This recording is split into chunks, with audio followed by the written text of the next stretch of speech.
So we are off. We are now at open Jan 29th, Thursday. What we are witnessing is pretty historic. Let's take a look at some of these charts here. We opened up at 120, almost 121. We're getting a little bit of a sell-off on open as people are taking profits. So I've went ahead and sold my positions. I've trimmed down a little bit right on open. I'm expecting this to drop a little bit. It might get down to, a little bit under 120, and I expect it to hold there for a little bit. Then I'm going to buy again.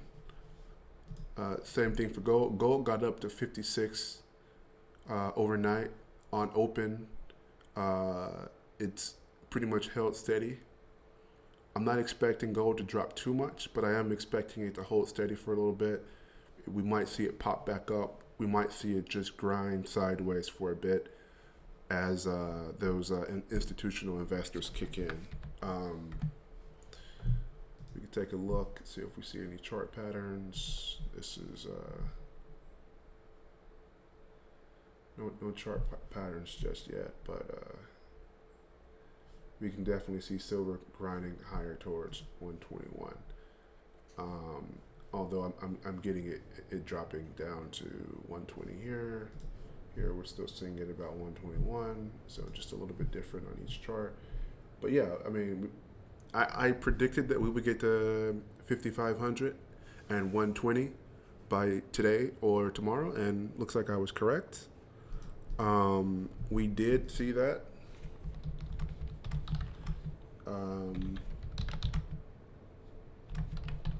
Just looking up any patterns, bullish or bearish, as of Thursday 29. Okay, well, that's looking up. Let's take a look at FXE. That's the US dollar to euro.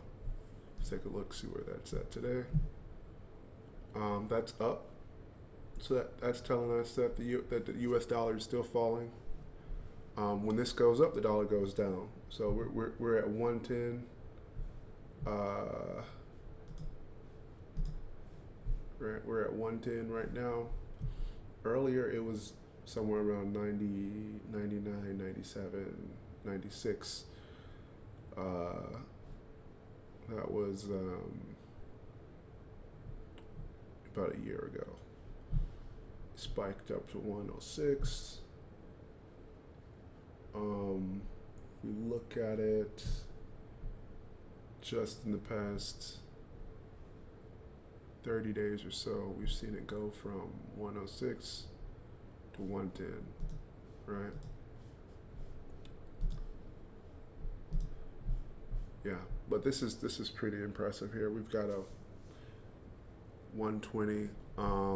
These are this is absolutely the highest both of these have ever opened. So these are breaking charts. Now, why are these breaking charts? It has to do with Shanghai. Let's see if we can pull up the Shanghai price.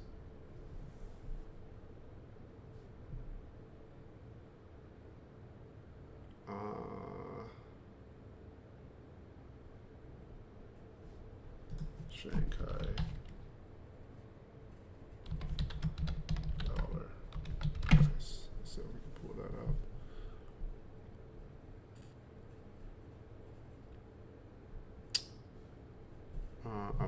Shanghai silver dollar price. That's what I'm looking for.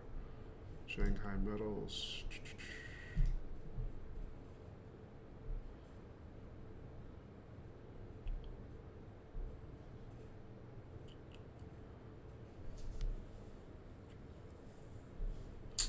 Taking a while to load.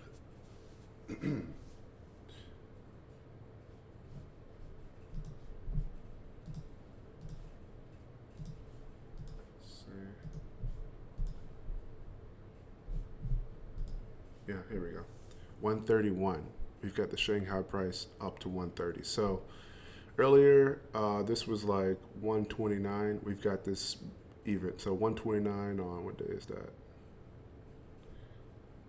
I think the 129 was on the 27th or the 28th, and now we've got it. Okay, yeah, Jan 27th we had it at 28. 28th we had it at 131.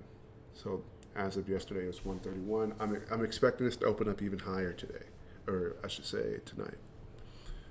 So we're seeing that gap really, really widen. Again, as I said before, this gap is not supposed to be that wide. 35 here, 30, 38 here, right? 40, 38, 43, 41. Here it even dropped, right? This is back in October.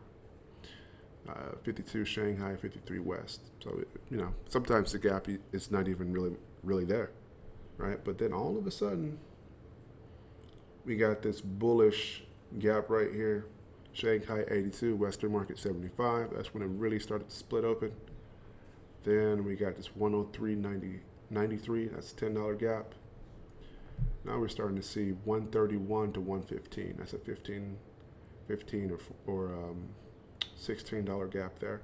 So this gap is really starting to widen. Why is that? Well, recently, if you look at asset market cap, you see that Chinese yuan has gone up. Right? This was like 48 trillion a little bit earlier, and before that it was like 40 trillion. So it's gone up by almost $1 trillion in less than a few weeks, right? Dollars remain steady in terms of the overall valuation of the dollar, but the valuation of the Chinese yuan has gone up tremendously. And all that new money that they're printing, they're buying up gold, they're buying up silver, they're using it to back their new BRICS currency. Let's look at BRICS currency. Right.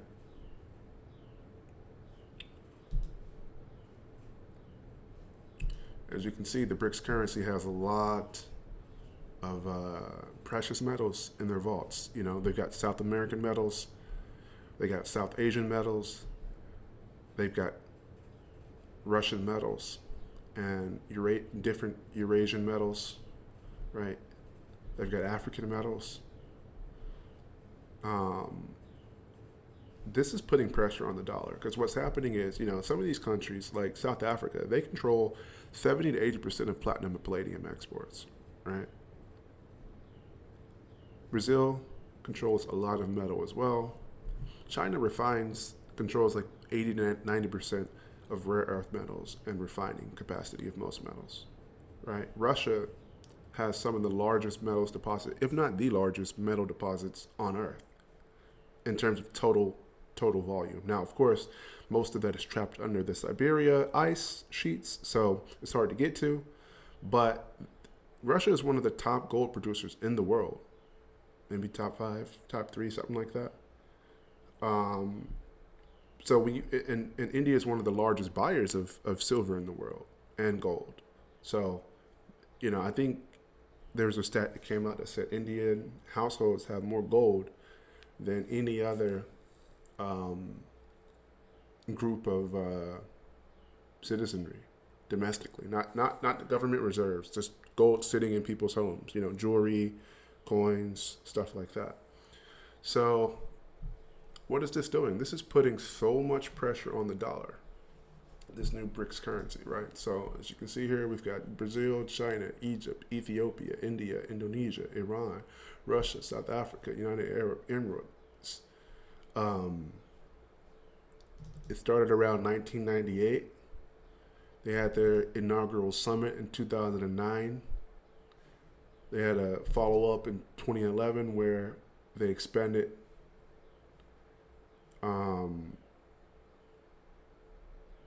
they met in 2024 in Russia, right?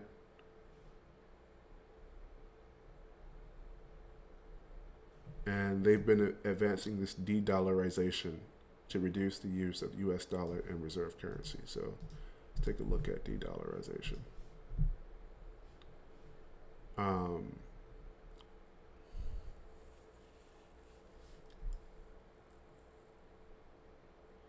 As you can see, Africa is pegged to the euro dollar. Obviously, the United States is pegged to the euro dollar. Europe is pegged to the euro dollar. We say the euro dollar because if you look at euro dollar, the euro and the dollar tend to move almost 1-1. Sometimes it's like 1.1, 1.2, something like that, zero point 0.9 to 1, but it's almost a 1-to-1 ratio. And why is that? Because the United States and the dollar work together to buy up assets around the world, free trade agreements, make sure the euro is strong, make sure the dollar is strong. After the decolonization, cheap commodities were much harder to get, right? Because before, a lot of these countries were colonies where they had no choice but to export to Europe and in the U.S. After 1960s, we had the decolonization where these countries gained independence in the 1960s. Shortly after the 1970s, the Nixon shock hit. Nixon took us off the gold standard. That was a reason, right? It was a direct result of the decolonization effort, right? Because these countries, were no longer forced to sell their commodities for cheap. They could actually reprice them. So in order to respond, we had to take our dollar off the gold standard, right? Then in the 80s, the euro dollar kind of took over.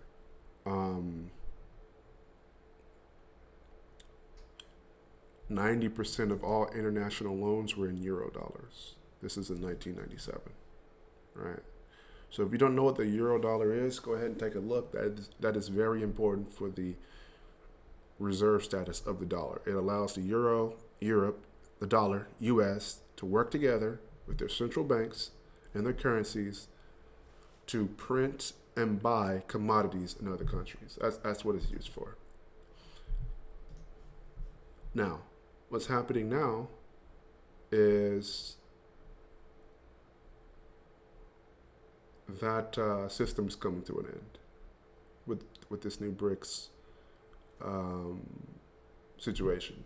The dollar's stability and safety as a global safe haven is being undermined by increased political polarization, jeopardizing governance, or by destabilizing economic policies on the U.S. tariff. So what does this mean?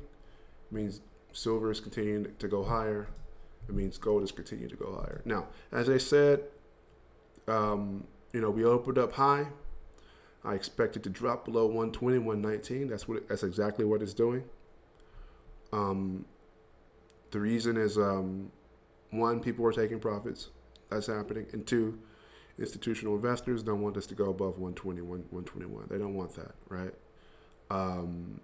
At least not right now. They probably don't mind it happening in the next week, something like that, but they definitely don't want it to happen by this Friday. They want this to close right below 120, maybe around 115, 111, 116. They want it to be basically, let's take a look here.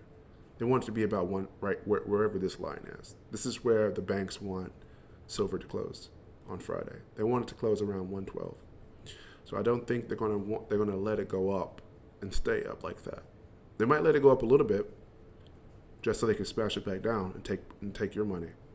But they don't want it to stay up, right? So I've already trimmed my position on open. I was long overnight. I sold immediately on 8:30, except for like one position that's still open. I'm waiting. I'm going to buy back cheap. Once it gets down to these levels, if it gets down to 115, I might start buying. I might wait for it to get down to 114 before I buy. But the lowest I see it getting down would be these support levels here, 103, 106. But I don't think it's going to get that low. I think more than likely we'll stay definitely above 110. We might even stay above 115. Right? We might even stay above 116. Where is it now? 119. Right. So it's going to drop a little bit, but it has a lot of ground to cover, right? So we might see it get down to about right here, maybe. That's a big if. We'll see, but it might not. It might just kind of stick right above that level. It might not drop that much. We'll see. You know, I'll keep you on the lookout. Gold. I don't expect it to go below 55. It might. See, here's 55. That's the bottom right there at 5 a.m. So it could get to 55. If it does get to 55, it's not going to get much lower. It might get to like this level here, 54. But that's probably where it's going to stop. So if I were you, I would have sold on open at 8:30. Wait for a little correction. Wait for a 55 flat or 54 flat. Buy back. For silver, wait for, let's say, look for let's say 116, 117, 116. Look for that price. Consider it. I'm not saying buy, but definitely consider it. And if it gets below that, definitely buy. If it goes from 116 down below 114 or anything like that, definitely buy.